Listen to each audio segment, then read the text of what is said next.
quand on me dit quand je perdrai toutes mes dents, de toute façon, c'est pas grave, je mettrai des implants. Voici derrière moi un cas d'une patiente qui a donc mis des implants après une autre intervention. Donc la première intervention, pour citer les pays, c'était en Turquie. J'explique juste l'histoire, ok?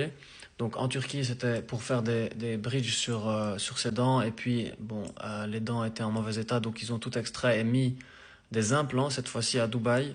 Donc ça, c'est un travail d'un dentiste à Dubaï. Bien évidemment qu'en Turquie et à Dubaï, il y a beaucoup de très très bons dentistes. Maintenant, le travail ici qui a été fait, pour moi, ça n'a pas été fait correctement. Pourquoi? On va le voir tout de suite.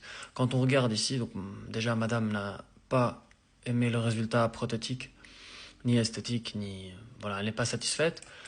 Mais bon, vu que c'est une patiente qui habite en Belgique, c'est compliqué de revenir pour réclamer voilà, les dégâts et réparer. Donc ici, ce qu'on voit que j'avais entouré donc en jaune, que j'ai reculé ici, c'est pour montrer que l'os en fait s'est résorbé autour des implants. Donc elle a de l'infection autour, donc il y a des microbes partout ici, et il y a de l'infection et de l'inflammation. Donc ce qui a bouffé l'os ici, en fait c'est une réaction inflammatoire du corps qui se défend contre la source infectieuse qui est tous les microbes qui sont autour de l'implant. Donc ça s'appelle une périimplantite.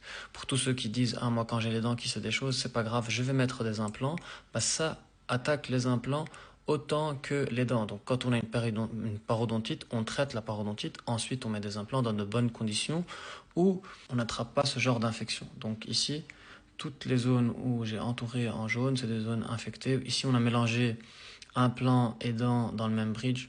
Ça, c'est une erreur également prothétique. Voilà, donc c'est un peu la dentisterie touristique